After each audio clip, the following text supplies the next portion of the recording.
मैं आशा करूँगा बेटा आपको आवाज़ वगैरह पिक्चर क्वालिटी बिल्कुल बेहतर आ रही होगी। कुछ नेट इश्यू था जिसकी वज़ह से क्लास आपकी बीच में डिस्कनेक्ट हो गई थी। क्लास को फिर शुरू करते हैं। हमारा ये टॉपिक पॉइंट चल रहा था नमक-ओशर और इस पर मैच कर रहे थे कि किसका आंसर क्या होगा। रावत जी ने आंसर दिया था। तो उसको देखते हुए आंसर देखा जाए तो इसका सही आंसर जो बैठेगा, वो आंसर बैठेगा आपका ए सही आंसर होगा क्योंकि विषुवतीय क्षेत्र की अगर हम बात करें, तो विषुवतीय क्षेत्र जो आता है, विषुवतीय क्षेत्र वह क्षेत्र होता है जो विषुवत भूमध्य रेखा जहां से होकर गुजरती है। तो हमें सिर्फ ऑप्शन में यह देखना है कि भूमध्य रेखा कौन से क्षेत्र से होकर गुजर रही है, तो वो कांगो एरिया होगा क्योंकि अफ्रीका के आसपास से होकर मिडिल से होकर गुजरेगी। तो अफ्रीका के जितने भी देश है उनमें एक देश आपका पड़ रहा है कांगो, जबकि भूमध्य सागरीय प्रदेश से, तो भूमध्य सागरीय प्रदेश अभी हमने इससे पहले प्रश्न पर चर्चा करी थी कि जहां भूमध्य सागरीय प्रदेश होगा वह क्षेत्र जो होगा वो ठंडा प्रदेश होगा। अब ठंडा प्रदेश कौन सा है, तो हम देखेंगे भाई कौन सा है, कैलिफोर्निया। मानसूनी, तो मानसूनी किस्म की जो जलवायु पाई जाएगी, इसका सीधा साधा एग्जांपल भारत को ले लेते हैं। भारत में कैसी वर्षा होती है, मानसूनी वर्षा होती है। तो इसका मतलब भारत के पड़ोसी देश जो होंगे उनमें भी कैसी वर्षा होगी, मानसूनी वर्षा होगी। और मानसूनी वर्षा के आधार पर देखेंगे तो भारत का पड़ोसी देश कौन सा है आपका, बांग्लादेश, जबकि सवाना जो बचा वो आपका सूडान। तो सही आंसर आपका बैठता है ये। आइए, तो बिल्कुल सही आंसर हुआ ए। तो सही सुमेलित है, ए का 4, बी का 1, सी का 2 और डी का 3 बिल्कुल सही और सटीक आंसर है। अब इसको अगर देखें तो कांगो मध्य अफ्रीका में स्थित देश है। यहां विषुवत रेखीय जलवायु पाई जाती है क्योंकि यहां पर विषुवत रेखा होकर गुजरेगी। तो ऐसा नहीं है कि सिर्फ कांगो में ही ये जलवायु पाई जाएगी। भूमध्य रेखा, विषुवत रेखा जिन जिन क्षेत्र से होकर गुजरेगी उन सभी क्षेत्रों में इस प्रकार की जलवायु पाई जाएगी। अब आपके मन में बात आ रही है कि सर हम कैसे पता करें कि कौन सा वो क्षेत्र कहां पर आएगा। तो शुरुआत की क्लास को जरूर देखेंगे, जब हमने ज्योग्राफी शुरू करी थी तो वहां पर हमने डिस्कशन करा था कि भूमध्य प्रदेश कौन कौन से हैं, कर्क रेखा कौन कौन से देशों से होकर गुजरती है, मकर रेखा कौन कौन से देशों से होकर गुजरती है। तो वहां पर हमने इसकी विस्तार से चर्चा करी थी। तो वो क्लास अगर आप देख लेंगे तो आपको बिल्कुल क्लियर हो जाएगा कि कौन सा क्षेत्र होगा जहां पर विषुवतीय जलवायु पाई जा रही है। कैलिफोर्निया संयुक्त राज्य अमेरिका के पश्चिमी भाग पर स्थित है और यहां भूमध्य सागरीय जलवायु पाई जाएगी। सीधी सी बात, हमें एक बात याद रखनी है कि भूमध्य सागरीय जलवायु जो पाई जाएगी, ये जलवायु हमेशा ठंडे प्रदेश में पाई जाएगी। और ठंडा प्रदेश हम देखेंगे जैसे जैसे भी महाद्वीप पढ़ेंगे तो वहां पर हमारा कॉन्सेप्ट क्लियर होगा कि वो प्रदेश कैसा है। इसी आधार पर बांग्लादेश में बात करेंगे तो एशिया, जिसके कारण यहां पर मानसूनी जलवायु के अंतर्गत आता है। और उत्तर पूर्वी अफ्रीका में स्थित सूडान सवाना तुल्य जलवायु के तौर पर जाना जाता है। आइए अगले प्रश्न पर आते हैं। अब हमारा टॉपिक है विश्व के जलवायु प्रदेश कि अगर पूरे विश्व की अगर हम बात करते हैं। गुड इवनिंग वर्मा जी, गुड इवनिंग बेटा। बेटा देखो क्लास अभी डिस्कनेक्ट हो गई थी तो थोड़ी देर की क्लास है, उस क्लास को भी देख लेना इस क्लास के बाद, ताकि जो शुरू के पॉइंट है 10-5 मिनट की, तो 15 मिनट की लगभग क्लास है, उस क्लास को जरूर देखना वर्मा जी, ठीक है। तो विश्व के जलवायु प्रदेश की बेटा अगर हम बात करते हैं तो पूरे विश्व को अगर हम देखें तो आपके विश्व की जो जलवायु है वो 12 भागों में बांटी गई है। कितने भागों में बांटी गई है, 12 भागों में आपको बांटी गई है। जैसे हम उत्तर प्रदेश की अगर हम बात करते हैं तो उत्तर प्रदेश की जलवायु जो है आपकी 9 भागों में बांटी गई है। और पूरे विश्व कितने भागों में बांटी गई है, आपके 12 भागों में बांटी गई है। एक एक पॉइंट को जरा समझेंगे, ध्यान से समझेंगे, ताकि जब हम इन पर क्वेश्चन आंसर करें तो आपके आंसर बिल्कुल सही आने चाहिए। जैसे भूमध्य रेखीय जलवायु प्रदेश, तो भूमध्य रेखीय जलवायु प्रदेश कहां पाया जाएगा भाई। भूमध्य रेखीय जलवायु प्रदेश की अगर हम बात करेंगे तो जहां पर भूमध्य रेखा पाई जाएगी, जहां पर विषुवत रेखा पाई जाएगी, उस क्षेत्र में जो जलवायु पाई जाएगी वो जलवायु कैसी होगी, भूमध्य रेखीय प्रदेश जलवायु के तौर पर जानी जाएगी। अब इसकी विशेषता क्या है, किस विशेषता के आधार पर हम पहचानेंगे कि उस क्षेत्र की जो जलवायु है भूमध्य रेखीय जलवायु प्रदेश के नाम से जानी जाएगी। तो उसके अगर हम बात करेंगे तो वर्ष भर उच्च टेम्परेचर बना रहता है। पूरे वर्ष कितना टेम्परेचर, उच्च टेम्परेचर, औसत टेम्परेचर अगर निकालेंगे तो औसत टेम्परेचर हमेशा ज्यादा ही बना रहेगा। और औसत टेम्परेचर अगर आपसे कोई पूछे तो आपको बताना है 27 डिग्री के आसपास वहां पर टेम्परेचर आपका बना रहेगा। जबकि मूसलाधार संवहनीय वर्षा, जैव विविधता के समृद्ध क्षेत्र और सदाबहार वन यहां पर पाए जाते हैं। जैसे हमने आज की क्लास में डिस्कशन करा था कि भूमध्य जलवायु प्रदेश जो होगा वो मानव के लिए अनुकूल नहीं है लेकिन पेड़ पौधों के लिए अनुकूल है। इसका सबसे अच्छा एग्जाम्पल हमने देखा अमेजन बेसिन का जो क्षेत्र है, अमेजन बेसिन का क्षेत्र जो दक्षिण अफ्रीका में है, दक्षिण अमेरिका में है, तो वहां पर अगर आप देखेंगे तो वो क्षेत्र जो है उस क्षेत्र को हम पृथ्वी के फेफड़े के नाम से जानते हैं क्योंकि वहां पर सबसे ज्यादा ऑक्सीजन की मात्रा पाई जाती है। दूसरा, जैव विविधता समृद्ध क्षेत्र है। बिल्कुल, जब जैव कन्फर्म है बेटा, जब पेड़ पौधों के लिए वो क्षेत्र अनुकूल है तो बिल्कुल क्लियर है जैव विविधता अधिक तौर पर पाई जाएगी। सदाबहार वन पाए जाएंगे, जब वर्षा ज्यादा होगी तो सदाबहार वन कन्फर्म तौर पर पाए जाएंगे। शीत ऋतु में वर्षा नहीं होगी क्योंकि भाई भूमध्य क्षेत्रीय क्षेत्र है तो वहां पर टेम्परेचर जो बना रहेगा हमेशा उसी लेवल पर बना रहता है, एक सामान्य टेम्परेचर बना रहता है। और शीत ऋतु में वर्षा न होने का मुख्य कारण यही है क्योंकि दिन का टेम्परेचर जो रहता है वो क्या रहता है, ज्यादा रहता है, और रात का टेम्परेचर जो रहता है वो कम रहता है। शीत ऋतु का अभाव, वर्षा 200 सेंटीमीटर से लगभग अधिक होती है, वार्षिक तापमान नगण्य होता है, दृढ़ होता है, उच्च वृद्धि एवं लघु सरिताओं का क्षेत्र होता है, मतलब छोटी छोटी हवाओं के तौर पर उनको डिवाइड किया जाता है। विस्तार क्षेत्र की बात करेंगे तो अभी हमने बात करी अमेजन बेसिन, ये सबसे सटीक एग्जाम्पल है, इसके लिए माना जाएगा। कांगो बेसिन दूसरा एग्जाम्पल, गिनी तट है, पूर्वी द्वीप है जिसमें अफ्रीका का पूर्वी द्वीप आपका फिलीपींस है, गैवन है, जायरे है, ये सभी के क्षेत्र जो हैं ये संपूर्ण क्षेत्र जो माने जाएंगे भूमध्य रेखीय जलवायु प्रदेश के अंतर्गत आएंगे। जबकि अगर हम बात करेंगे मानसूनी प्रदेश की, तो मानसूनी प्रदेश की बात करेंगे तो सबसे पहले बात आएगी कि मानसूनी प्रदेश, तो मानसूनी प्रदेश को मूल तौर पर देखेंगे तो एशिया का जो क्षेत्र है उसको हम मानसूनी प्रदेश के तौर पर मानेंगे, लेकिन और चीजों को भी हम इसके साथ जोड़ेंगे। विशेषता क्या है, व्यापारिक पवनों की पेटी अवस्थित होती है। दूसरी बात, भूमध्य रेखा के दोनों ओर 10 से 30 डिग्री अक्षांशों के मध्य स्थित होती है। तो भूमध्य रेखा की बात करेंगे तो भूमध्य रेखा जो है उसके 10 से 30 डिग्री अक्षांश उत्तर और दक्षिण दोनों ही मध्य में ये मानसूनी जलवायु पाई जाएगी। दूसरा, ऋतु स्पष्ट रूप से वार्षिक तापांतर जो है 15 डिग्री सेल्सियस के आसपास बना होता है, और वर्षा जो है यहाँ पर 40 से लेकर 200 सेंटीमीटर के आसपास बनी रहेगी। सदाबहार, पतझड़ वृक्ष एवं झाड़ियां पाई जाती हैं। उच्च टेम्परेचर जो है 20 डिग्री उत्तरी अक्षांश पर रिकॉर्ड किया गया। अल अजीजिया में सर्वाधिक टेम्परेचर रिकॉर्ड किया गया जो 58 डिग्री सेल्सियस के आसपास पाया जाता है। जबकि इसके विस्तार क्षेत्र की बात करेंगे तो देखिए Bharat, Pakistan, Bangladesh, Myanmar, Thailand, Cambodia, Vietnam, दक्षिण पूर्वीय तटीय भाग, पूर्वी द्वीप समूह, ऑस्ट्रेलिया के उत्तरी भाग में जो वर्षा होगी वो वर्षा जो होगी वो आपकी कौन सी होगी, आपकी मानसूनी जलवायु के तौर पर जानी जाएगी। वो ऑस्ट्रेलिया के उत्तरी भाग की बात करेंगे तो इसको लाने में मुख्य भूमिका जो होती है आपकी पवन होती है, जिसे हम अपने यहाँ बोलते हैं लू। तो जो लू होती है वहां पर बिली विली के नाम से जानी जाती है और यही वर्षा जो है उत्तरी भाग में वहां पर ये कराती है। दूसरी बात को अगर हम लेके चलते हैं तो दूसरा है सवाना जलवायु। सवाना जलवायु की अगर हम बात करते हैं विशेषता, किसकी विशेषता क्या है, तो भूमध्य रेख के दोनों ओर 10 से 20 डिग्री अक्षांश के मध्य, तो 10 से लेकर 20 डिग्री के मध्य में जो वर्षा होगी उस वर्षा को मूलतः जो जाना जाएगा वो सवाना जलवायु के नाम से जाना जाएगा। घास के बड़े क्षेत्र, तापमान जो बना रहेगा वहां पर हमेशा 20 से 30 डिग्री सेल्सियस के मध्य में ही वहां पर आपके लिए टेम्परेचर रहेगा। जबकि वर्षा जो होगी 25 से 200 सेंटीमीटर के आसपास होगी। निश्चित शुष्क आर्द्र ऋतु हाथी घास विद्यमान के नाम से जानी जाती है। यहाँ पर एक घास उगती है, उस घास का एक नाम दिया गया है जिसको हाथी घास के नाम से जाना जाता है।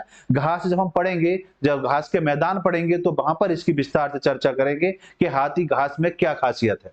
दूसरी बात, अगर हम विस्तार क्षेत्र की बात करेंगे तो वेनेजुएला, कोलंबिया, गुआना, दक्षिणी मध्य ब्राजील, पराग्वे, सूडान, सर्वाधिक विस्तार की अगर हम बात करेंगे कि आपके सवाना जलवायु का विस्तार सबसे ज्यादा कहां है, तो सूडान में सर्वाधिक पाया जाता है एवं उत्तरी ऑस्ट्रेलिया में भी इसका क्षेत्र अधिक तौर पर पाया जाता है। जबकि अगर हम बात करते हैं सहारा तुल्य जलवायु, और जो सहारा तुल्य जलवायु है तो सहारा से ही क्लियर हो रहा है अफ्रीका के उत्तरी भाग या उत्तरी पश्चिमी भाग में ये जलवायु पाई जाएगी और इसको उष्ण कटिबंधीय शुष्क रेगिस्तान के नाम से भी जाना जाता है। ज्यादातर तौर पर आपके एग्जाम में जो आएगी वो उष्ण कटिबंधीय शुष्क के नाम से जानी जाती है, जिसको हम बोलते हैं सहारा तुल्य जलवायु के नाम से संबोधित करते हैं।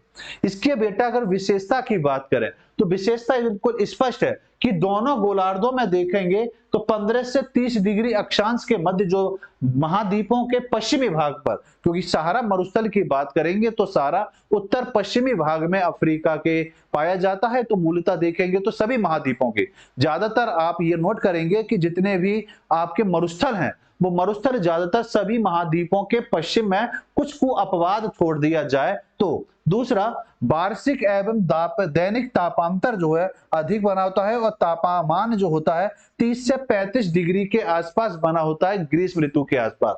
और कुछ के मन में बात आई होगी सर पश्चिमी भाग पर ही क्यों मरुस्थल बना रहता है, तो इसका मुख्य कारण जो होता है समुद्री धाराएं होती हैं, उन समुद्री धाराओं का बहुत बड़ा रोल होता है, जिसकी वजह से मरुस्थल जो है जो पश्चिम में होना चाहिए था, कहीं कहीं हम कंपेयर करेंगे तो देखेंगे कि पूर्व में भी आपके लिए मरुस्थल बना हुआ है। तो जब हम महासागर की धाराएं पढ़ेंगे, अब बड़ा ज्योग्राफी बड़ा इंटरेस्टिंग टॉपिक बनता चला जा रहा है, तो आप चीजों को नोट करते हुए चलेंगे, चीजों को बेहतर करते चलेंगे ताकि हर पॉइंट आपका क्लियर हो सके। मैं प्रश्न पहले से तैयार करके दे रहा हूं आपको कि जब हम उस टॉपिक पर पहुंचेंगे तो वहां जाकर आपके लिए और क्या क्या प्रश्न बन सकते हैं। इसी तरह औसत वर्षा की बात करेंगे तो 25 सेंटीमीटर, और 25 सेंटीमीटर होगा तो कंफर्म है बबूल कैक्टस पाया जाएगा, कंटीड़ झाड़ियां पाई जाएंगी, अफ्रीका, यूरेशिया मरुस्थल जिसको हाई प्रेशर सेल के नाम से भी संबोधित किया जाता है। विस्तार क्षेत्र की बात करेंगे तो अफ्रीका, दक्षिणी पश्चिमी एशिया, अरब प्रायद्वीप, सहारा, कालाहारी मरुस्थल, आपका थार मरुस्थल, अटाकामा मरुस्थल, पश्चिमी ऑस्ट्रेलिया। तो ऑस्ट्रेलिया में अटाकामा, ऑस्ट्रेलिया में तो बहुत सारे मरुस्थल हैं, 5 मरुस्थल हैं, उनकी चर्चा वहां पर हम विस्तार से आगे लेकर चलेंगे। इसलिए क्लास के साथ जुड़े रहेंगे ताकि सभी पॉइंट आपके बेहतर तरीके से क्लियर हो सके। चलिए आगे आते हैं। आगे पॉइंट जो है हमारा, इनको यहां रख देते हैं ताकि आपको बेहतर और अच्छी तरीके से चीजें और क्लियर हो जाए। देखिए अब आपका है भूमध्य सागरीय जलवायु। तो भूमध्य सागरीय जलवायु की बात करेंगे तो इसकी विशेषता देखेंगे। सबसे पहले विशेषता देखेंगे तो दोनों गोलार्ध में 30 से 45 डिग्री अक्षांशों के मध्य जो पाई जाएगी उसी को हम भूमध्य सागरीय जलवायु के नाम से इसको संबोधित करेंगे। और ग्रही पवनों में उत्पन्न कोष्ण एवं शुष्क जलवायु के नाम से भी इसको जाना जाता है। सुहावना और आर्द्र शीतकाल के तौर पर जो वर्ष मानसून होता है उसको भी भूमध्य सागरीय जलवायु के नाम से संबोधित किया जाता है। सर्वाधिक सुनिश्चित जलवायु प्रदेश के नाम से जाना जाता है, या हम ये कह सकते हैं कि भूमध्य सागरीय जलवायु जो होती है सर्वाधिक सुनिश्चित जलवायु प्रदेश की तरह इसको हम देख सकते हैं। दूसरा, औसत टेम्परेचर जो है वो 20 से 26 डिग्री के आसपास बना रहता है ग्रीष्म काल में, जबकि वार्षिक वर्षा जो होगी वो 40 से 80 सेंटीमीटर के आसपास होती है, मतलब बहुत कम के बराबर होती है। रसीले फलों के तौर पर यहाँ पर जैतून, नींबू, अंगूर आदि के लिए प्रसिद्ध माना जाएगा। अब इसका विस्तार क्षेत्र लिखेंगे तो भूमध्य सागरीय प्रदेश लिखा है तो क्लियर है भूमध्य सागर के आसपास का जो क्षेत्र होगा वो इसके अंतर्गत आएगा। तो भूमध्य सागरीय तटीय क्षेत्र कैलिफोर्निया, चिली, दक्षिणी ऑस्ट्रेलिया, केपटाउन और एडिलेड इसके अंतर्गत आते हैं। अब आता है चीन तुल्य जलवायु। तो चीन तुल्य जलवायु बिल्कुल क्लियर है, 30 से 45 डिग्री अक्षांश के मध्य पाया जाएगा और महाद्वीपों के पूर्वी भाग पर यह पाया जाएगा और वर्षा भर जो यहाँ पर ये टेम्परेचर बना रहेगा। औसत टेम्परेचर जो बना रहता है वो लगभग 24 से 26 डिग्री सेल्सियस के आसपास यहाँ पर टेम्परेचर रहता है ग्रीष्म काल में, जबकि वर्षा जो होती है वो मात्र 75 से 100 सेंटीमीटर के आसपास यहाँ पर वर्षा पाई जाती है। ग्रीष्म काल में चक्रवाती वर्षा यहाँ पर अधिक तौर पर होती है। विस्तार क्षेत्र की बात करेंगे तो चीन तुल्य प्रदेश है तो क्लियर है चीन और चीन के आसपास का जो क्षेत्र होगा वो क्षेत्र जो माना जाएगा चीन तुल्य जलवायु प्रदेश के नाम से उसको हम संबोधित करेंगे। जैसे दक्षिण पूर्वी दक्षिणी चीनीय बेसिन, डैन्यूब बेसिन यूएसए, दक्षिण पूर्वी ब्राजील, दक्षिणी अफ्रीका का दक्षिण पूर्वी भाग, दक्षिण पूर्वी ऑस्ट्रेलिया का जो क्षेत्र है वो सब इसके अंतर्गत आता है। बेटा नेट प्रॉब्लम हो गई थी, कुछ टेक्निकल रीजन था जिसकी वजह से क्लास बीच में रुक गई थी, ठीक है ना। क्लास को रेगुलर कर दिया गया है। आगे देखिए, प्रेरित तुल्य जलवायु की अगर हम बात करेंगे तो इसकी विशेषता देखेंगे बेटा। विशेषता जो है 40 से 60 डिग्री अक्षांशों के मध्य, महाद्वीपों के भीतरी भाग और तापमान में अधिक विषमता यहाँ पर पाई जाती है। विषमता समझ सकते हैं, अधिक से अधिक। शीत ऋतु में हिमांक से नीचे, तो यहाँ पर शीत ऋतु में प्रेरित तुल्य जलवायु है, यहाँ पर शीत ऋतु में हिमांक मतलब 0 से डिग्री नीचे टेम्परेचर चला जाएगा। औसत वर्षा जो होगी वो 40 से 70 सेंटीमीटर में होगी, जो ग्रीष्म ऋतु के आसपास पाई जाएगी। और चक्रवाती वर्षा जो होती है वो वर्षा जो होती है शीत ऋतु में आसपास होती है।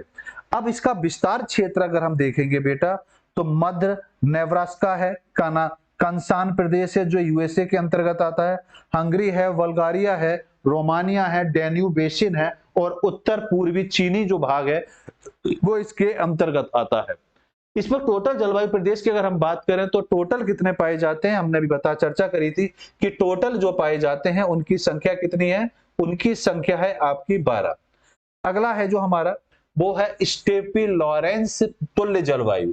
तो स्टेपी लॉरेंस तुल्य जलवायु की अगर हम बात करेंगे तो इसकी अगर विशेषता देखें तो विशेषता मेन देखिए, मेन पॉइंट यहां पर है, इन अक्षांशों के मध्य पर हम इन जलवायु को तुल्य को डिवाइड कर सकते हैं।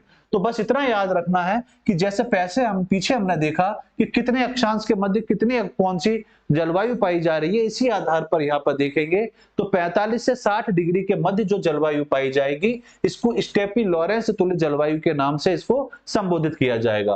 द्वारा अक्षांशों के मध्य महाद्वीपों के मध्य भाग में, तो सीधी सी बात, जितने भी महाद्वीप हैं उनके मिडिल भाग में जो जलवायु पाई जाएगी, और वो जब महाद्वीप कौन से होने चाहिए, जिनके 42 से 60 डिग्री अक्षांश रेखा होकर गुजर रही है, उनके मध्य में जो जलवायु पाई जाएगी उस जलवायु को हम स्टेपी लॉरेंस तुल्य जलवायु के नाम से जाना है। ग्रीष्म काल यहाँ पर छोटा होता है, गर्म शीतकाल लंबा होता है।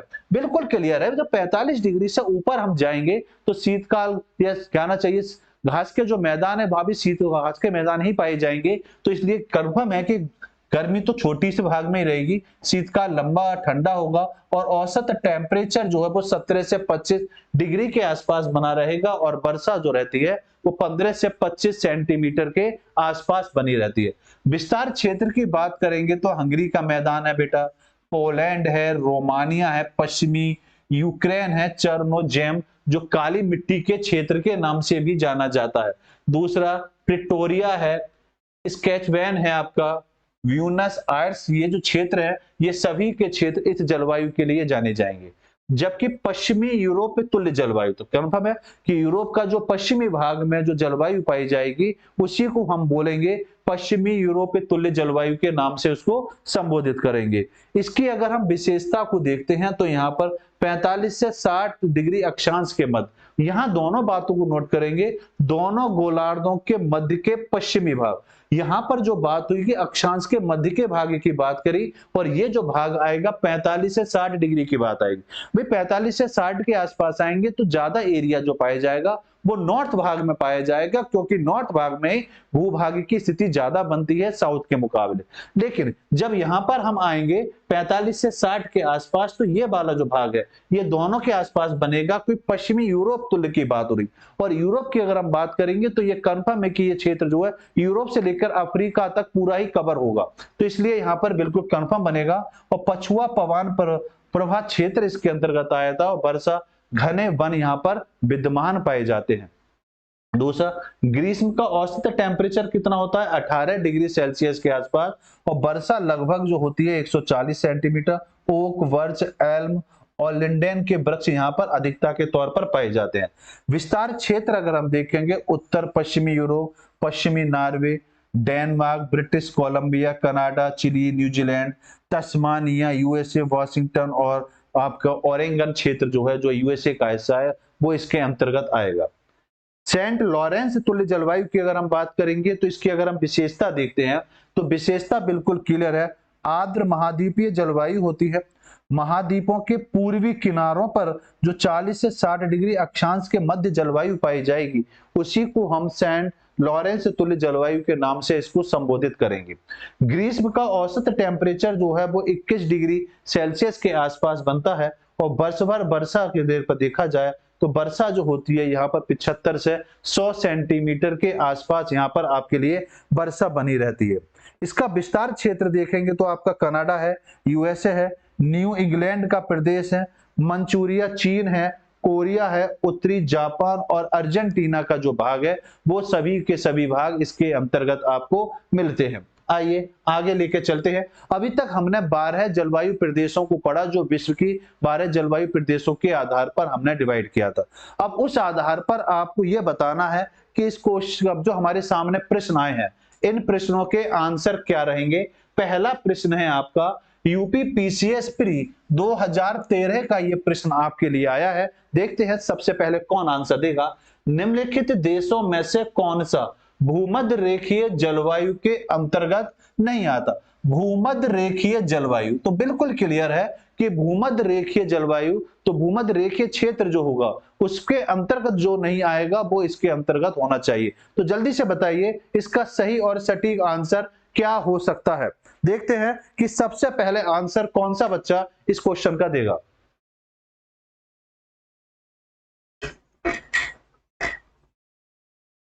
जी बेटा देखिए, कांगो की बात करें, गेवन की बात करें, जायरे की बात करें, भूमध्य रेखीय सीमा के जो क्षेत्र हैं तो मैंने थोड़ी देर पहले भी डिस्कशन करा था कि भूमध्य रेखा जो है आपकी या विषुवत रेखा जो है इस पर जितने भी देश पाए जाते हैं उनको आप जरूर याद करेंगे। पिछली क्लास में इसकी चर्चा करी जा चुकी है, शुरुआत की पहली दूसरी क्लास है, उस क्लास को जरूर देखिए, वहां से कॉन्सेप्ट बिल्कुल और बेहतर क्लियर होंगे। भाई कांगो भी पाई जाएगी, गेवन भी पाया जाएगा, जायरे भी पाया जाएगा। इथोपिया क्षेत्र जो है इथोपिया इसके अंतर्गत नहीं आता, इथोपिया अलग हो जाता है उससे। तो इसका सही आंसर होगा आपका बी होगा बिल्कुल सही और सटीक आंसर। वे अफ्रीका के देश इथोपिया भूमध्य रेखीय जलवायु के अंतर्गत नहीं पाया जाता, जबकि कांगो गेवन जायरे भूमध्य रेखीय सीमा के अंतर्गत आता, इसलिए यहाँ भूमध्य रेखीय जलवायु पाई जाती है। इथोपिया की जलवायु उष्ण कटिबंधीय मानसून प्रकार की जलवायु है और इसकी उच्च भूमि के अन्य भागों की अपेक्षा वातावरण कैसा रहता है, ठंडा रहता है। और उच्च भूमि की बात करें तो यहाँ जलवायु भूमध्य रेखीय जलवायु का क्या बना रहता है, प्रभाव बड़ा रहता है। रावत जी बहुत बढ़िया, वर्मा जी का भी आंसर आया, बहुत बढ़िया, वेरी गुड बेटा। चलिए अगले प्रश्न पर आते हैं। बाकी हम महाद्वीप आगे पढ़ेंगे, जब महाद्वीप पढ़ेंगे तो और द्वारा कॉन्सेप्ट क्लियर होगा कि भाई कौन कौन सी रेखा कहां से गुजरती है और देशों के आधार पर क्या क्या प्रश्न और आपके लिए बन सकते हैं। चलिए यूपी पीसीएस प्री 2012 का प्रश्न आपके लिए आया है, ये प्रीलिम्स पॉसिबल की तरफ से कि निम्नलिखित में से कौन सी एक उष्ण कटिबंधीय सवाना प्रदेश की जलवायु की मुख्य विशेषता हो सकती है। तो कौन सी विशेषता होगी जल्दी से बताएंगे। ऑप्शन है आपके सामने, वर्ष भर वर्षा होती है यहाँ पर, ऑप्शन है केवल शीतकाल में वर्षा होती है, ऑप्शन है अत्यंत अल्पकालिक शुष्क ऋतु के तौर पर होती है, निश्चित शुष्क एवं आर्द्र जलवायु के तौर पर इसको जाना जाएगा। क्वेश्चन नंबर सेकंड का आंसर देंगे कि सर इसका सही और सटीक आंसर ये होगा। सभी लोग आंसर देते चलेंगे कि सर इसका सही और सटीक आंसर ये वाला होगा। जी जल्दी से आंसर देंगे सभी बच्चे, वीडियो को शेयर भी करते चलेंगे और लाइक करते चलेंगे अपने सभी साथियों में और बताइए कि इसका सही आंसर क्या है। तो देखिए यहां अगर देखा जाए तो बेटा उष्ण कटिबंधीय सवाना प्रदेश की बात करेंगे तो सवाना प्रदेश की अगर हम बात करेंगे तो अभी हमने चर्चा करी थी कि ये वाला जो क्षेत्र है ये क्षेत्र 10 डिग्री से लेकर आपका 20 डिग्री क्षेत्र के अंतर्गत आएगा। 10 डिग्री से अक्षांश से लेकर 20 डिग्री अक्षांश के मध्य पाया जाएगा भूमध्य रेखा के दोनों ओर। और यहां पर अगर हम देखें तो ये बात क्लियर होती है। भाई रावत जी ने आंसर दिया है सेकंड का सी, बहुत बढ़िया। तो यहां पर अगर देखें तो निश्चित शुष्क और आर्द्र ऋतुएं पाई जाएंगी। देखो सबसे मेन बात मैंने डिस्कशन करा, मैंने बताया आपको यह याद रखना है कि कितने अक्षांश पर कौन सी जलवायु पाई जा रही है, उन 2 डिग्रियों को याद रखिए। उसके आधार पर हमने पिछली बहुत सी क्लासों में यह चर्चा करी है कि पृथ्वी का कौन सा भाग ठंडा रहेगा और कौन सा भाग गर्म रहेगा। तो यह क्लियर है कि 10 से 20 डिग्री के बीच की बात करें तो निश्चित तौर पर शुष्क और आर्द्र ऋतु के तौर पर यह जाना जाएगा। आर्द्र ऋतु हमने कल की क्लास में चर्चा करा था कि जब टेम्परेचर बढ़ता है तो आर्द्रता भी वहां पर कंफर्म है कि बढ़ेगी ही। ठीक, आइए बात को जरा समझें। तो व्याख्या के देखे जाए तो आंसर डी बिल्कुल सही है। निश्चित शुष्क और आर्द्र ऋतु उष्ण कटिबंधीय सवाना प्रदेश की जलवायु की क्या है, प्रमुख विशेषता है। मतलब आज जो हमने पढ़ा है बेटा, जो हमने इससे पहले डिस्कशन करा था, उसको नोट जरूर करेंगे। और अगर कोई पॉइंट अगर क्लियर ना हो तो आप मार्केट से ये बुक खरीद जरूर लें, ताकि आपके और भी कॉन्सेप्ट क्लियर हो सकें। ये प्रीलिम्स पॉसिबल ज्योग्राफी की जो बुक है, इसको खरीद जरूर लीजिए, ताकि अपनी तैयारी और बेहतर आप कर सकें। ठीक, तो बिल्कुल बात क्लियर हो गई। इस जलवायु प्रदेश का विस्तार जो है भूमध्य रेखा के दोनों ओर देखिए 10 से 20 डिग्री अक्षांश के मध्य पाया जाता है। तो मेन पॉइंट यही है बेटा, मेन पॉइंट यही है कि 10 से 20 डिग्री अक्षांश के मध्य पाया जाता है। ये अक्षांश जरूर याद रखेंगे, ठीक है। उष्ण कटिबंधीय सवाना तुल्य जलवायु का सबसे अधिक क्षेत्र जो है दक्षिणी अमेरिका और अफ्रीका के विस्तारित क्षेत्र में पाया जाता है। यहाँ वर्ष भर सूर्य चमकता रहता है और शीतकाल में मौसम कैसा रहता है, शुष्क तौर पर बना रहता है। इसकी चर्चा हमने पिछली क्लास में बड़े विस्तार से आपके साथ की भी है। तो बिहार पीसीएस का अगला प्रश्न आया 2019 का ये प्रश्न है। अब देखते हैं इसका सबसे पहले आंसर कौन बच्चा देगा भाई, कि निम्नलिखित में से किस क्षेत्र में भूमध्य सागरीय जलवायु प्रचलित नहीं है। अब सबसे मेन बात आती है कि भूमध्य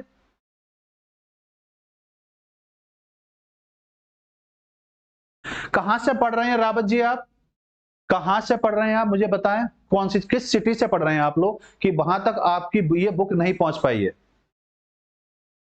जी। तो यहां पर हम बात करते हैं इस प्रश्न की जब तक, तो बताइए इसका सही आंसर क्या होगा। तो भूमध्य सागरीय जलवायु की अगर हम बात करें, तो भूमध्य सागरीय जलवायु हमने पढ़ा था कि भूमध्य सागरीय, तो भूमध्य सागरीय प्रदेश कैसा प्रदेश होगा, ठंडा प्रदेश होगा।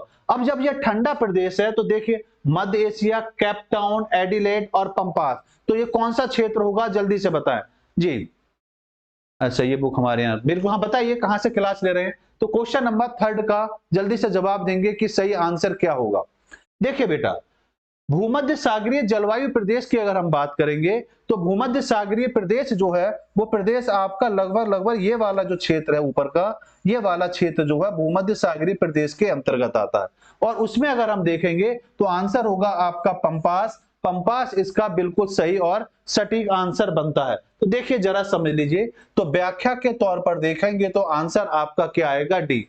भाई अर्जेंटीना में स्थित पंपास घास के क्षेत्र में भूमध्य सागरीय जलवायु प्रचलित तौर पर नहीं पाई जाती, क्योंकि अभी मैंने बताया कि भूमध्य सागरीय प्रदेश जो पाया जाएगा, भाई भूमध्य सागरीय प्रदेश ये भूमध्य सागर है, अफ्रीका के ऊपर का भाग यहां पर पाया जाएगा। भूमध्य सागर का ऊपरी भाग जो है इस क्षेत्र में ये आपके लिए पाया जाएगा जी, उन्नाव के पास, उन्नाव के पास। अच्छा जी ठीक है। लेकिन अगर हम देखते हैं अर्जेंटीना की, तो अर्जेंटीना को अगर आप देखेंगे बेटा, तो आप नोट करेंगे कि अर्जेंटीना दक्षिण अफ्रीका के इस वाले क्षेत्र के अंतर्गत आता है। यहाँ जो क्षेत्र है ये अर्जेंटीना का क्षेत्र है, तो यहाँ पर ये घास के मैदान जो है ये पंपास क्षेत्र के अंतर्गत नहीं आता। तो ये बात क्लियर हो गई। फिर भूमध्य सागरीय प्रदेश अंतर्गत यूरोप, फ्रांस, दक्षिण इटली, यूनान, पश्चिमी टर्की, सारिया, पश्चिमी इजराइल, उत्तर पश्चिमी अफ्रीका का अल्जीरिया, दक्षिण अफ्रीका का दक्षिणी पश्चिमी भाग, संयुक्त राज्य अमेरिका, ऑस्ट्रेलिया का भाग इत्यादि प्रदेश इसके अंतर्गत आते हैं। ठीक, अगले प्रश्न पर आते हैं। मध्य प्रदेश प्री 2009 का यह प्रश्न है। प्रश्न कह रहा है अभ्यंतरिक प्रकार का मौसम पाया जाता है। अभ्यंतरिक प्रकार का मौसम कहां पाया जाता है यह बताना है। ऑप्शन है आपके सामने, फ्लोरिडा, कैलिफोर्निया, आपका मध्य चीन या हंगरी। तो जल्दी से बताएंगे इसका सही और सटीक आंसर क्या हो सकता है जी, फटाफट दीजिए आंसर। कि क्वेश्चन नंबर आपके अभ्यंतरिक प्रकार का मौसम, तो अभ्यंतरिक प्रकार का मौसम कहां पाया जाएगा, भाई फ्लोरिडा ऑप्शन है, मध्य चीन है आपका, कैलिफोर्निया है और हंगरी है। तो जल्दी से फटाफट देंगे आंसर कि सर इस क्वेश्चन का तो आंसर हमें पता है। अगर पता है तो बताइए बेटा कि इस क्वेश्चन का सही और सटीक आंसर क्या होगा। देखिए अगर हम बात करते हैं तो आप बात करेंगे भूमध्य सागरीय प्रदेश की। जो भूमध्य सागरीय प्रदेश होता है, भूमध्य सागरीय प्रदेश जो होगा वहां पर जो जलवायु पाई जाएगी वहां पर हमेशा कैसा पाया जाएगा, आंतरिक प्रकार का मौसम पाया जाएगा। अब जब आंतरिक प्रकार का मौसम पाया जाएगा तो वो क्षेत्र आपका कंफर्म है कि वो क्षेत्र कौन सा होगा, कैलिफोर्निया का क्षेत्र होगा जहां पर आंतरिक प्रकार का मौसम पाया जाता है। तो इसका सही और सटीक आंसर जो बनेगा वो आंसर रहा आपका बी। तो देखिए बिल्कुल सही आंसर है बेटा, आंसर आपका बी है कि आभ्यंतरिक प्रकार का मौसम देखा जाए तो भूमध्य सागरीय जलवायु के अंतर्गत उत्तरी अमेरिका के कैलिफोर्निया में पाया जाता है। तो हमें यह देखना है कि भूमध्य सागरीय प्रदेश का दायरा कितना है। इन सभी बिंदुओं को विस्तार से देखे पढ़ेंगे हम कहां, जब महाद्वीप पढ़ेंगे तो वहां पर आपको बिल्कुल क्लियर होगा कि कौन से देश की कहां पर क्या पोजीशन बनती है, उसको मैपिंग से लेकर चलेंगे, ठीक है ना। शुष्क ग्रीष्मकालीन जलवायु और भूमध्य सागरीय बेसिन क्षेत्र की सामान्य जलवायु विशेषता यहां पर पाई जाती है। इस जलवायु की मुख्य विशेषता क्या होती है, शुष्क ऋतु और आर्द्र शीत ऋतु इसके अंतर्गत आती है। इस जलवायु के परिक्षेत्र पश्चिमी और दक्षिणी ऑस्ट्रेलिया के अंतर्गत आएंगे आपके, और दक्षिणी पश्चिमी और दक्षिणी अफ्रीका, मध्य एशिया, चिली, संयुक्त राज्य अमेरिका और कैलिफोर्निया में मुख्य रूप से पाए जाते हैं। क्योंकि हमारे सामने ऑप्शन कैलिफोर्निया था तो हमने टिक किस पे लगाया, यहां पर कैलिफोर्निया पे लगाया। यूपी पीसीएस प्री 2020 का ये आपके लिए प्रश्न है कि विश्व के निम्नलिखित प्रदेशों में किस में खट्टे रसीले फलों का उत्पादन बहुत विकसित है। तो वो कौन सा प्रदेश होगा जहां पर रसीले खट्टे फल प्राप्त होते हैं। ऑप्शन है आपके सामने, मानसूनी प्रदेश, उष्ण कटिबंधीय उच्च भूमि प्रदेश, भूमध्य सागरीय प्रदेश या भूमध्य रेखीय प्रदेश। जल्दी से आंसर देंगे बेटा कि इस क्वेश्चन का सही और सटीक आंसर सर ये वाला है। जल्दी से दिए आंसर, जल्दी से फटाफट बताएंगे कि इसका सही आंसर क्या बनेगा। जल्दी से बताओ बेटा, रावत जी बताइए, वर्मा जी बताइए, सभी लोग बताइए जो इस समय लाइव है, सभी लोग बताएं कि इसका आंसर क्या होगा। देखिए यह जो क्षेत्र है उस क्षेत्र की अगर हम बात करें तो यहाँ फलों का जो निर्यातन होता है कौन से इस दिन में, जिसका जो भी आंसर रहा होगा उसमें 70% क्षेत्र इसके अंतर्गत आता है। और रसीले फल अगर जहां पाए जाएंगे उस अगर अक्षांश के आधार पर देखें तो 30 डिग्री से लेकर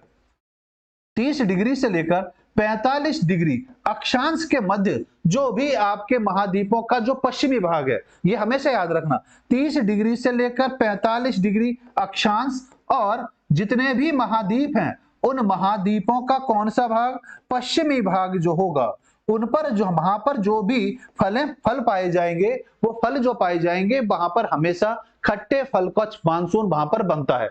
तो यहां पर अगर हम देखेंगे तो आपका बिल्कुल सही आंसर आया, वर्मा जी का आंसर आया, बहुत बढ़िया बेटा, बिल्कुल सही आंसर आया कि सर आंसर इसका सी होगा। लेकिन देखिए दो बातें भी क्लियर करेंगे, ये भी याद रखेंगे, क्योंकि अगर क्वेश्चन का प्रारूप अगर अलग दे दिया जाता तो ये क्लियर होता कि 30 से 45 डिग्री अक्षांश के मध्य और महाद्वीपों का कौन सा भाग जो पश्चिमी भाग है वहां पर इसको जाना है। भाई भूमध्य सागर जो है, भाई भूमध्य सागरीय प्रदेश है, विश्व के बागानों की भूमि के नाम से भी इसको जाना जाता है। तो आइए आगे बात को लेकर चलते हैं। तो बिल्कुल सही आंसर दिया जी वर्मा जी ने और रावत जी ने आंसर दिया सी, बिल्कुल बहुत बढ़िया बेटा। तो भूमध्य सागरीय प्रदेश खट्टे रसीले फलों का उत्पादन बहुत विकसित होता है। दूसरा, भूमध्य सागरीय क्षेत्र देखिए विश्व के वागिनों की भूमि के नाम से भी जाना जाता है। तो ये पॉइंट बड़ा इंपॉर्टेंट है, वनडे एग्जाम के लिए याद रखेंगे कि भूमध्य सागरीय प्रदेश के नाम से किस क्षेत्र को हम विश्व के वागिनों की भूमि के नाम से संबोधित करते हैं। दूसरा, यहाँ रसीले फलों की विख्यात है जिसमें आपका अंगूर पाया जाता है, नींबू पाया जाता है, संतरा पाया जाता है, सीट्रॉन पाया जाता है, अंजीर पाया जाता है, जैतून जैसे रसील प्रमुख तौर पर पाए जाते हैं। साइट्रस फलों के कुल विश्व निर्यात का लगभग 70% उत्पादन इसी क्षेत्र के अंतर्गत होता है। तो ये पॉइंट बहुत इंपॉर्टेंट है, इकोनॉमिक्स के पर्पज से भी देखा जाए।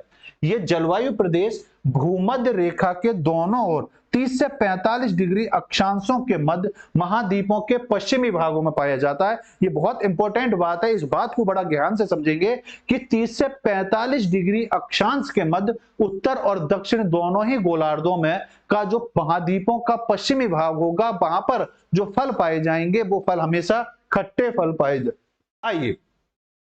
आईएएस प्री 2015 का यह प्रश्न आपके लिए है और प्रश्न बड़ा बेहतरीन है। हर दिन कामोवेश थोड़ा बहुत एक सा ही होता है। सुबह समुद्र मंद पवन के साथ साफ और उजली होती है। जैसे जैसे सूर्य आकाश में ऊपर चढ़ जाता है गर्मी बढ़ जाती है, घने बादल बनने लगते हैं और फिर बादलों की गरज और बिजली की चमक के साथ वर्षा होने लगती है। लेकिन वर्षा शीत समाप्त हो जाती है, शीघ्र ही समाप्त हो जाती है। उपरोक्त उद्धरण में निम्नलिखित में से किसका वर्णन यहां पर किया गया है? हमने एक चर्चा करी थी थोड़ी देर पहले, वहां पर हमने यह चर्चा करी थी कि एक क्षेत्र मैंने आपको बताया था कि उस क्षेत्र में मैंने एक पॉइंट बताया था कि सुबह से लेकर दोपहर तक अगर हम देखें तो वहां पर गर्मी बहुत बेहतरीन होती है। ये कहा जाए कि उस क्षेत्र में आम व्यक्ति अगर ठीक ठाक है तो बिना एसी के वो वहां नहीं रह सकता। लेकिन दोपहर के बाद अगर हम देखेंगे तो उस क्षेत्र में वर्षा बहुत बेहतरीन होती है और शाम को दिन के मुकाबले टेम्परेचर बहुत डाउन रहता है। तो वो क्षेत्र कौन सा है, बस ये इस कहानी को पढ़कर हमें यह लग रहा है कि बात इतनी सी पूछ रहा है, साफ साफ लिख रहा है, हर दिन कमोबेश एक जैसा रहता है। मतलब स्पष्ट है कि वहां 12 सातों के सातों दिन एक जैसे ही बने रहते हैं, क्योंकि यहां पर बिल्कुल शवाना प्रदेश, ठीक है ना। अब बात को जरा समझो, तो उस क्षेत्र को अगर हम कहेंगे तो वो क्षेत्र होगा आपका विषुवतीय रेखीय क्षेत्र होता है, भूमध्य क्षेत्र होता है। बेटा ध्यान से समझें, पृथ्वी पर जितनी भी भौगोलिक स्थिति एक जैसी बनी रहेगी, वो क्षेत्र हमेशा भूमध्य रेखीय क्षेत्र होगा, विषुवतीय क्षेत्र होगा। ये हमेशा याद रखेंगे। तो इसका सही और सटीक आंसर होगा जी, बिल्कुल सही आंसर जो होगा वो आंसर क्या होगा, इसका बी होगा। आइए आंसर पे चलते हैं। बिल्कुल सही आंसर बी इसका बिल्कुल सही आंसर होगा। देखिए बेटा, मेन चीज अक्षांश को याद रखना है, क्योंकि अगर हम यहां पर देखें तो वे इक्वेटर है, और ये इक्वेटर जो है इसके ये तो 0 डिग्री है, तो 0 डिग्री से 10 डिग्री उत्तर और 10 डिग्री दक्षिण, इनके मध्य में जो मानसून बना रहेगा और इनके बीच में जितने भी प्रदेश पाए जाएंगे वहां पर जो है हमेशा मानसून एक जैसा रहता है। ठीक, तो ये बात बिल्कुल क्लियर है कि आंसर तो भैया इसका बी ही रहेगा। तो उपयुक्त उद्धरण विषुवत रेखीय जलवायु प्रदेश से संबंधित है। विषुवतीय प्रदेश का विस्तार विषुवत रेखा से 0 डिग्री से 10 डिग्री अक्षांश के मध्य होता है। अक्षांश मैन है, अक्षांश जरूर याद रखना है, ठीक है। उत्तर और दक्षिणी गोलार्ध में यह पाया जाता है और इस प्रदेश में सूर्य की लंबवत किरणें पड़ती हैं। ये बात हम बहुत दिनों से डिस्कशन भी कर रहे हैं। भाई सूर्य का प्रकाश जो है यहां पर 23.5 डिग्री तक प्रॉपर तौर पर उत्तर में और 23.5 डिग्री साउथ तक सूर्य का प्रकाश हमेशा लंबवत पड़ता है, और 23.5 डिग्री के बाद हम 66.5 डिग्री तक जब जाते हैं तो सूर्य का प्रकाश तिरछा होता चला जाता है। ऐसे दक्षिण में आएंगे 66.5 डिग्री तक तो सूर्य का प्रकाश तिरछा होता चला जाए, और 66.5 डिग्री के ऊपर अगर हम जाएंगे तो सूर्य का प्रकाश कभी भी नहीं पहुंच पाता।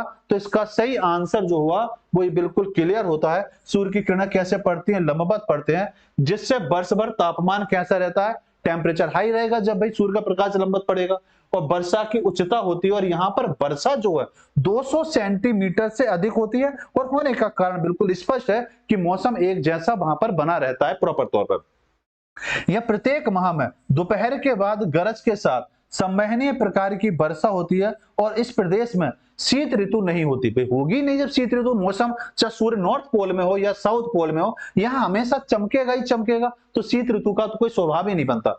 यहाँ होने वाली वर्षा कम समय के लिए होती है। कम समय का मतलब बिल्कुल स्पष्ट है कि दोपहर में होगी, 3-4 घंटे के लिए वर्षा होती है, लेकिन होती बड़ी बेहतर है, ठीक है ना, किंतु तीव्र होती है।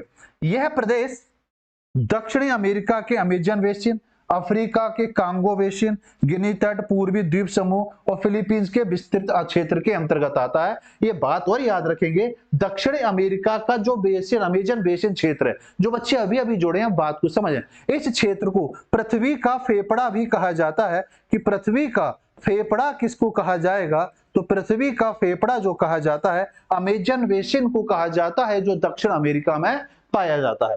आइए अगला प्रश्न आपके सामने है, उत्तराखंड लोअर पीसीएस 2003 का प्रश्न आपके सामने है। प्रश्न कह रहा है निम्नलिखित में से किस एक नगर में भूमध्य सागरीय जलवायु नहीं पाई जाती। तो इसका मतलब अब हमें कुछ भौगोलिक स्थिति के बारे में भी पता होना चाहिए कि कौन सी कंडीशन, कौन सा शहर, कौन सा स्टेट, कहां पर उसकी पोजीशन है। तो जरा बताइए सोच समझकर, भाई लॉस एंजल्स होगा, रोम होगा, केपटाउन होगा, या न्यूयॉर्क का क्षेत्र होगा, जो आपका भूमध्य सागरीय जलवायु प्रदेश के अंतर्गत नहीं आता। वो भूमध्य सागरीय प्रदेश का एरिया कौन सा है? अभी मैंने 3-4 प्रश्न पहले इस पर हमने चर्चा भी करी थी और वहां पर मैंने चर्चा भी करी थी कि कौन कौन से क्षेत्र हैं जहां पर ये आता है। तो जल्दी से बताएंगे इसका सही आंसर क्या होगा? ए होगा, बी होगा, सी होगा या डी होगा? जल्दी से फटाफट दीजिए आंसर कि सर इस क्वेश्चन का सही और सटीक आंसर ये वाला होगा जी। तो देखिए यहां बात कुछ लॉस एंजल्स की बात करें तो लॉस एंजल्स बिल्कुल क्लियर है कि भूमध्य सागरीय जलवायु के अंतर्गत आएगा। रोम भी आएगा, कैप्टॉन भी आएगा, ये सभी के सभी एक ही क्षेत्र में, एक ही सीधी रेखा के तौर पर पाए जाएंगे, एक ही अक्षांश के इर्द गिर्द रहते हैं। जबकि न्यूयॉर्क की बात करेंगे तो ये क्षेत्र थोड़ा सा अलग हट जाएगा। तो यहां पर सही आंसर जो होगा वो आंसर क्या रहेगा? आपका डी बनेगा। ठीक, आइए विस्तार से इसको समझ लेते हैं। तो विस्तार बिल्कुल स्पष्ट कह रहा है कि आंसर इसका क्या है बेटा? डी इसका बिल्कुल सही आंसर। भाई न्यूयॉर्क नगर भूमध्य सागरीय जलवायु में नहीं पाया जाता। भूमध्य सागरीय जलवायु भूमध्य सागर एवं महासागर के आसपास विकसित होने के कारण ही इसका नाम जो पड़ता है भूमध्य सागरीय जलवायु रखा गया है। इस प्रकार की जलवायु में ग्रीष्म ऋतु शुष्क रहती है और तापमान अपेक्षाकृत अधिक तथा आसमान साफ होता है। वहीं शीत ऋतु में वर्षा होती है और इस जलवायु के अंतर्गत आपका फ्रांस, दक्षिणी इटली, यूनान, पश्चिमी तुर्की, सीरिया, पश्चिमी इजराइल, अल्जीरिया, उत्तरी अमेरिका का कैलिफोर्निया, दक्षिणी अमेरिका, चिली और दक्षिणी ऑस्ट्रेलिया राज्य अंतर आते हैं। तो इस बात को जरूर नोट करेंगे कि इसके अंतर्गत कौन कौन से क्षेत्र आते हैं। ये वो क्षेत्र हैं जो आपके भूमध्य सागरीय के अंतर्गत आते हैं, भूमध्य सागरीय जलवायु के अंतर्गत आते हैं। और भूमध्य सागरीय जलवायु के अंतर्गत वह क्षेत्र आएगा जहां पर भूमध्य सागर आपका स्पष्ट तौर पर स्थित होगा। तो बिल्कुल सही आंसर होगा डी। बिल्कुल बेटा, रावत जी का आंसर आया डी, बहुत बढ़िया। आइए अगले प्रश्न पर आते हैं। अच्छा, बड़ा बेहतरीन प्रश्न आपके सामने है, देखते हैं इसका सही और सटीक आंसर कौन देता है। देखिए प्रश्न आपके सामने दिया हुआ है, नीचे दिए गए ग्राफ में किसी स्थान का माध्य औसत मासिक तापमान 0 डिग्री में है और माध्य मासिक वर्षा सेंटीमीटर में प्रेजेंट की गई है। मतलब इधर आपको टेम्परेचर दिया गया है और यहां पर आपके सामने औसत वर्षा स्पष्ट की गई है। बताना है ये जो ग्राफ जो दिखा रहा है भाई ये तापमान के लिए है और ये वर्षा के लिए है। भाई जनवरी से लेकर दिसंबर तक का पूरा ग्राफ दिया है। तो यहां पर अगर हम देखेंगे तो ये प्रेजेंट ये कर रहा है कि लगभग हम ये मान के चलें कि 17.5 के आसपास सेल्सियस क्या है यहाँ पर टेम्परेचर। और औसत वर्षा अगर हम देखेंगे तो औसत वर्षा लगभग कितनी आ रही है? 15 सेंटीमीटर के आसपास आ रही है। लेकिन ये हर क्षेत्र का क्या है? अलग अलग है।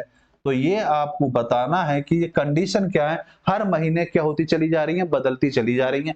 टेम्परेचर भी बदलता चला जा रहा है, औसत वर्षा का माहौल भी बदलता चला जा रहा है। तो ये ग्राफ संसार के किस जलवायु क्षेत्र का द्योतक है? ये प्रश्न आपसे पूछा गया था बेटा, IAS प्री 1995 में ये प्रश्न आपसे पूछा गया है। आर्द्र और शुष्क उष्ण कटिबंधीय क्षेत्र इसके अंतर्गत आएगा, वर्षा युक्त उष्ण कटिबंधीय क्षेत्र इसके अंतर्गत आएगा, आर्द्र शुष्क उष्ण कटिबंधीय क्षेत्र इसके अंतर्गत आएगा, या शीतोष्ण समुद्रीय क्षेत्र इसके अंतर्गत आएगा। जल्दी से बताएंगे क्वेश्चन नंबर 8 का सही और सटीक आंसर क्या होगा। देखिए यहां बात को जरा समझे। देखिए यहां पर देखें तो टेम्परेचर जो है वो टेम्परेचर एक औसत अगर देखा जाए, अगर इस तरीके से तो हम कंपेयर करेंगे कि टेम्परेचर जो है वो ज्यादा है।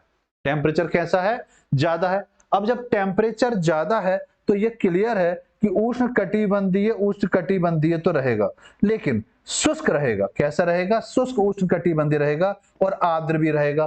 क्योंकि जब टेम्परेचर बढ़ेगा, हमने पिछली क्लास में चर्चा करी कि जब टेम्परेचर बढ़ता है तो आर्द्रता भी बढ़ेगी। तो यहां पर क्लियर है कि एक एवरेज देखेंगे तो टेम्परेचर क्या है? टेम्परेचर ज्यादा है और वर्षा भी ज्यादा है। और टेम्परेचर अगर ज्यादा होगी तो आर्द्रता अपने आप बढ़ेगी। तो बिल्कुल सही और सटीक आंसर जो बन रहा है वो ए बन रहा है। अब ध्यान से समझे बेटा, पिछली क्लास का बहुत बड़ा महत्व है। पिछली क्लासों को आप समय निकालकर एक बार ईमानदारी से देख जाइए, क्योंकि अब पिछली क्लास का माहौल अगली क्लास के साथ जुड़ेगा।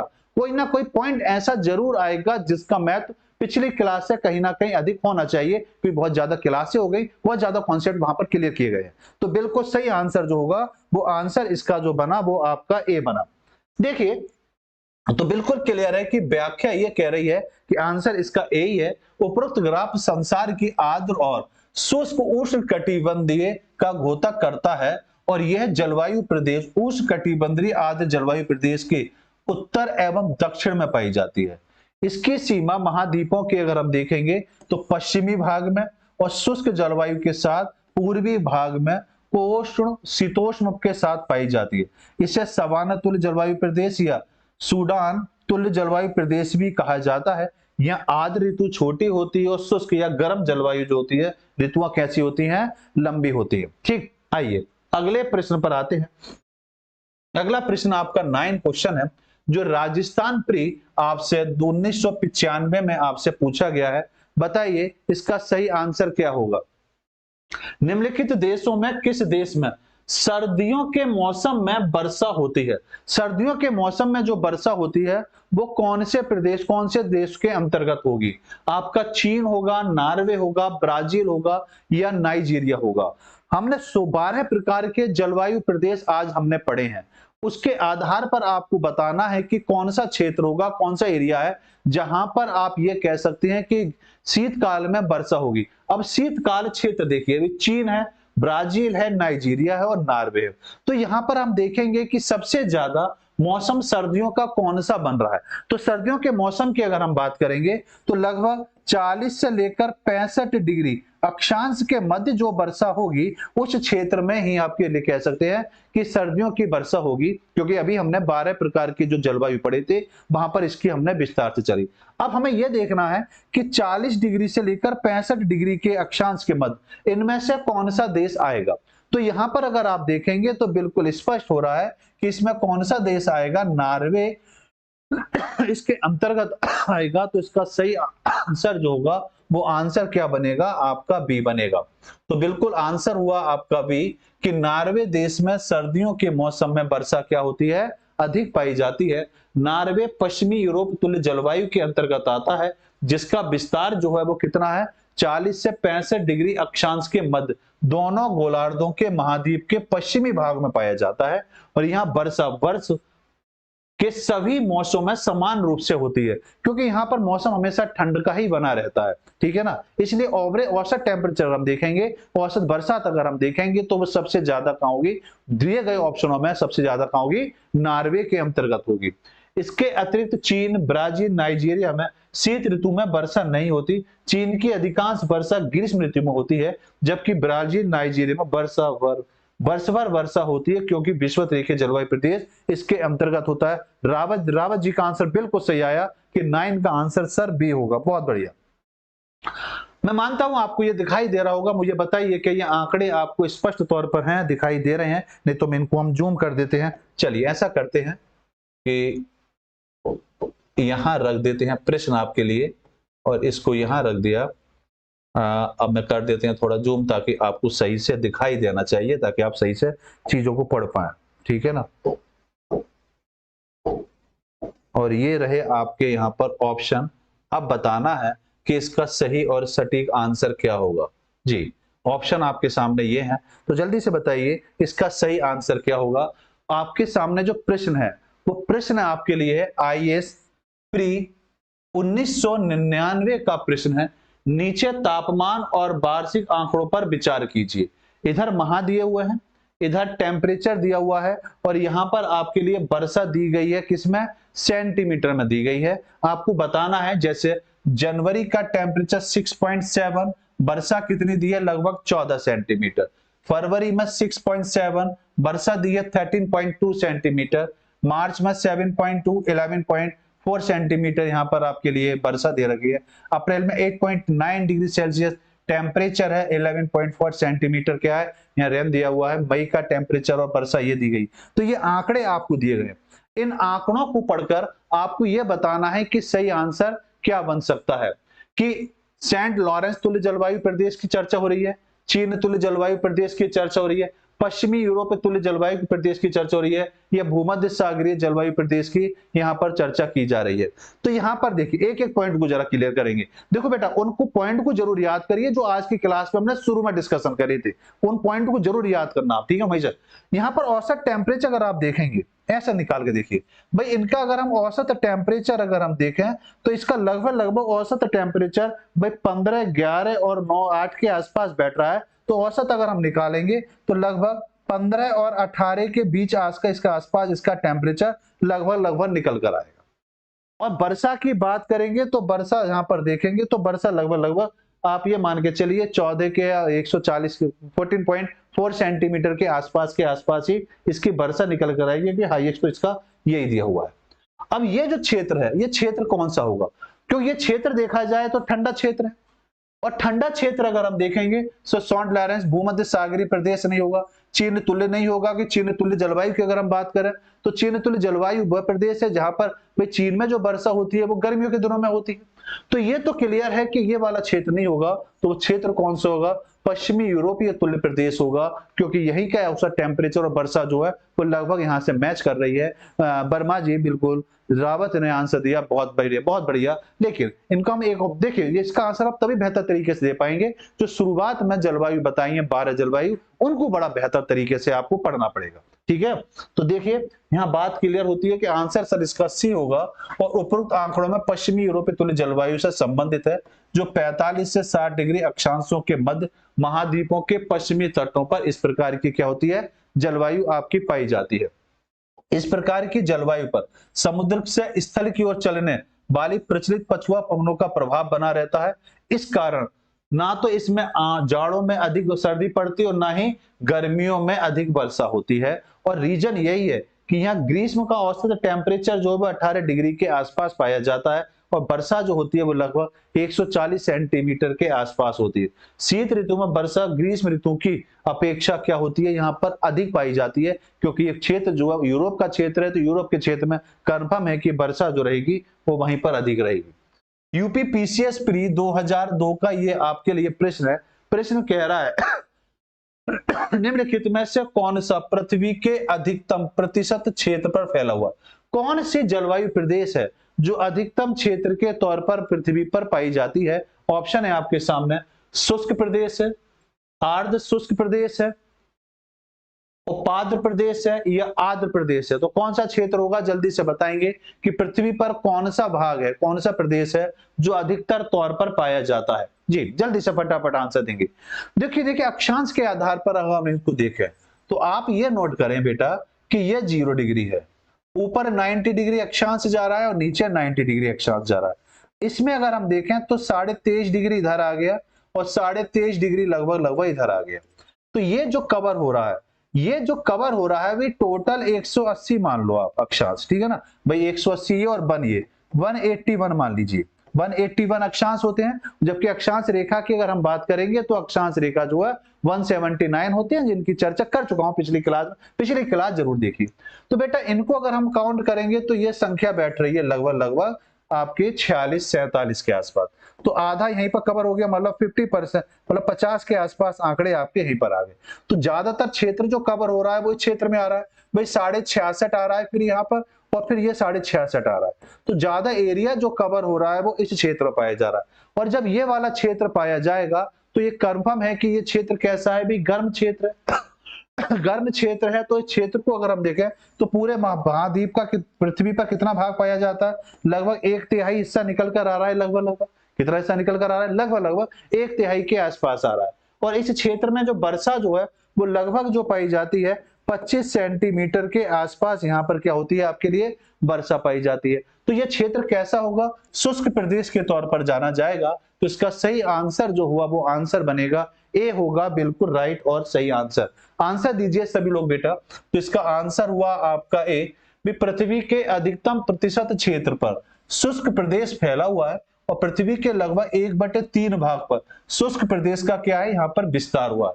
अन्य सभी भौगोलिक क्षेत्रों की अपेक्षा क्या है ये अधिक है। क्योंकि ये बिल्कुल क्लियर है कि जब 1/3 भाग फैला हुआ है और वो भाग इसके अंतर्गत आता है। ऐसे प्रदेशों में वर्षा जो होती है 25 सेंटीमीटर या उससे लगभग कम ही होगी। साथ ही वनस्पतियों का पूर्णतः अभाव पाया जाता है। विश्व के सभी मरुस्थलीय प्रदेश इसी के अंतर्गत आते हैं। तो जितने भी मरुस्थल हैं, हमने पढ़ा था अभी कि भारत या विश्व के जितने भी मरुस्थल हैं वो मूलतः महाद्वीपों के पश्चिमी भाग पर पाए जाते हैं, और पश्चिमी भाग में पाए जाने के तो कारण अलग है, लेकिन अपवाद रहते हैं। कुछ अपवाद हम मरुस्थल पढ़ेंगे वहां देखेंगे कि कुछ भाग ऐसे हैं जो पूर्व में भी आ जाते हैं।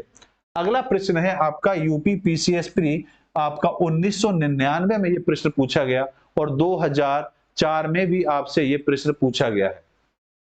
निम्नलिखित में से कौन विश्व का सबसे ठंडा स्थान है? सबसे ठंडा स्थान बताना है कि विश्व का सबसे ठंडा स्थान कौन सा है। क्वेश्चन नंबर 11 का आंसर देंगे। रावत जी ने आंसर दिया 11 का, बहुत बढ़िया बेटा। चलिए क्वेश्चन नंबर 12 का आंसर दिए। हैलीफैक्स है, शिकागो है, सियाचिन है या वर्खोयास्क है? जल्दी से बताएंगे कि इसमें कौन सा क्षेत्र है जो सबसे ठंडा माना जाता है। जी जी देखते हैं इसका आंसर। इसका आंसर तो मैं उम्मीद करूंगा हर बच्चा आंसर दे। जो लाइव इस समय क्लास ले रहे हैं हर बच्चे से उम्मीद है कि वो आंसर जरूर देगा। तो जल्दी से आंसर देंगे इस क्वेश्चन का। ठीक, अगर देखा जाए तो आप आएंगे यूरोप, ये अफ्रीका है, और यहां पर आप आएंगे तो ये एशिया है आपका। एशिया में यहां पर यूराल माउंटेन है। यहां का जो क्षेत्र है ये क्षेत्र है आपका वर्खोयास्क। वर्खोयास्क क्षेत्र है। यहां पर जो टेम्परेचर है वो टेम्परेचर सबसे ठंडा टेम्परेचर है। वर्खोयास्क का जो टेम्परेचर है पृथ्वी पर अभी तक जो आंका गया है वो सबसे ठंडा क्षेत्र है, जहां पर सबसे ज्यादा ठंडा शीत ध्रुव के नाम से, इसको शीत ध्रुव के नाम से भी जाना जाता है। ये आपके एग्जाम में पूछा जाता है। तो सही आंसर क्या होगा? वर्खोयास्क इसका सही और सटीक आंसर होगा। आंसर होगा इसका डी, कि विश्व का सबसे ठंडा स्थान साइबेरिया का वर्खोयास्क या पृथ्वी का शीत ध्रुव के नाम से जाना जाता है। भाई अगर हम देखें तो इस वाले क्षेत्र को यूरेशिया बोला जाता है। इसके इधर वाले भाग को क्या बोला जाता है? यूरेशिया। यूराल माउंटेन, ये आपका यूराल पर्वत है। जो यूराल पर्वत है, यूराल पर्वत के इधर वाला भाग यूरेशिया है, और इधर वाला भाग जो होता है इसको साइबेरिया बोला जाता है। और साइबेरिया जो बोला जाता है इस भाग को हम एशिया में रखते हैं। और जो यूरेशिया भाग है इस वाले भागों को कहां रखा जाता है? यूरोप में रखा जाता है। तो साइबेरिया में जगह पड़ती है वर्खोयास्क, जो विश्व का सबसे ठंडे स्थान के तौर पर जाना जाता है, या शीत ध्रुव के नाम से भी जाना जाता है पृथ्वी पर। वर्ष 1993 में यहाँ का टेम्परेचर -67.8 डिग्री सेल्सियस के आसपास था, जो 69 डिग्री भी दर्ज किया गया, रिकॉर्ड किया गया। यहाँ मानव बसाव क्षेत्र के अंतर्गत सर्वाधिक ठंडा स्थान है। वहीं निर्जन क्षेत्र के अंतर्गत विश्व का सबसे ठंडा स्थान अंटार्कटिका का बोस्टोक है। तो यहाँ दो बातें क्लियर हो रही हैं कि जहां मानव रहता है, जहां मानव रहता है वहां पर सबसे ठंडा स्थान कौन सा है? तो आप बताएंगे कि सबसे ठंडा स्थान वर्खोयास्क है, जो आपका साइबेरिया में या रूस कह सकते हैं वहां पर पाया जाएगा। लेकिन अगर पूछा जाए कि जहां मानव नहीं रहता, क्योंकि ऑप्शन नहीं था वहां पर, वहां ऑप्शन नहीं है, ठीक है ना, और पूछा जाता है कि विश्व का सबसे ठंडा स्थान कहां पाया जाएगा, तब आंसर होगा अंटार्कटिका का बोस्टोक, जहां का टेम्परेचर 1983 के आसपास रिकॉर्ड किया गया था। -89.2 डिग्री सेल्सियस जो टेम्परेचर है पृथ्वी का सबसे ठंडा स्थान इसे माना जाएगा। ठीक है, आइए अगले प्रश्न पर आते हैं। ये आईएएस प्री 1996 का ये प्रश्न आपसे पूछा जा रहा है, और प्रश्न कह रहा है, कथन दिया है और इसका कारण दिया है। कथन है भूमध्य रेखा के निकट के क्षेत्रों में वर्ष भर वर्षा होती है, ये कथन दे दिया। कारण दिया है भूमध्य रेखा के निकट अधिकांश अपवाह के में उच्च ताप और उच्च आर्द्रता के कारण संवहनीय वर्षा होती है। कथन दिया है ए आर, दोनों सही है, आर ए की सही व्याख्या करता है। ए आर दोनों सही है, आर ए की सही व्याख्या नहीं करता। ए सही है परंतु आर गलत है, और आपका ए गलत है किंतु आर सही है। बताइए इसका सही और सटीक आंसर क्या रह सकता है? सभी लोग आंसर देंगे जो इस समय लाइव है, सभी लोग, इस उम्मीद है कि वो आंसर जरूर देंगे। जी क्वेश्चन नंबर 13 का, बिल्कुल देखिए बात को जरा समझे। भूमध्य रेखा के निकट क्षेत्रों में वर्षा वर्ष भर होती है, बिल्कुल वर्ष भर होती है, क्योंकि यहाँ का टेम्परेचर समान रूप से समान बना रहता है। और वर्षा भी देखिए फिक्स है, पता है ना, दोपहर के बाद यहाँ वर्षा हमेशा बनी रहती है, तो वर्षा यहाँ पर डेली होती है। भूमध्य रेखा के अधिकांश अपराह में उच्च ताप और उच्च आर्द्रता के कारण संवहनीय वर्षा होती है। बिल्कुल भाई, यहाँ का जो टेम्परेचर है हमेशा ज्यादा रहता है, और ये क्लियर है कि जहां टेम्परेचर ज्यादा होगा वहां आर्द्रता भी ज्यादा ही रहेगी, और टेम्परेचर और आर्द्रता के ज्यादा होने से जो वर्षा होती है उसे संवहनीय वर्षा के नाम से जाना जाता है। इसलिए हम ये कह सकते हैं कि इस वाले क्षेत्र में वर्षा प्रतिदिन होती है और लगभग लगभग डेली होती है, इसलिए कहा जाता है कि यहाँ टेम्परेचर हमेशा समान बना रहता है। तो बिल्कुल सही आंसर है ए। आर ए की क्या कर रहा है, सही तौर पर व्याख्या भी कर रहा है, ये बिल्कुल क्लियर है। और यहाँ जो वर्षा होती है वो लगभग लगभग 200 सेंटीमीटर के आसपास होती है। तो बिल्कुल क्लियर है सर बेटा, इसका आंसर जो होगा वो ए होगा। ए आर दोनों सही हैं, और आर ए की क्या कर रहा है, सही तौर पर यहाँ पर आपके लिए व्याख्या कर रहा है। भूमध्य रेखा के निकट के क्षेत्रों में वर्ष भर वर्षा होती है, और यहाँ औसत वार्षिक टेम्परेचर 200 सेंटीमीटर होता है।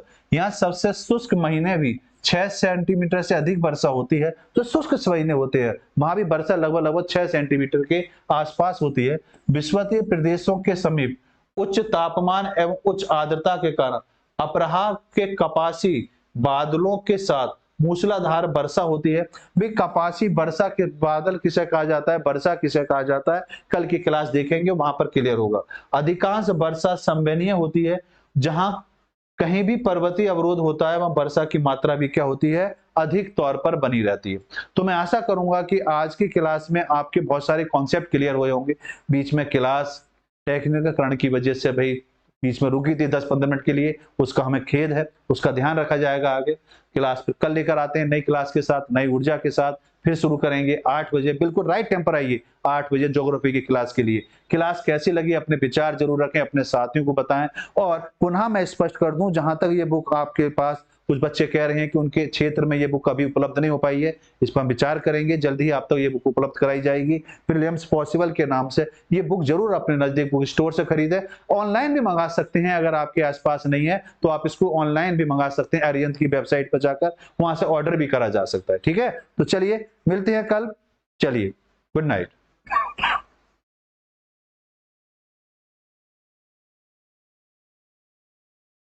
हाँ बेटा, हवा ऊपर की ओर उड़ जाती है, बिल्कुल सही फरमा जी, बिल्कुल सही बताया।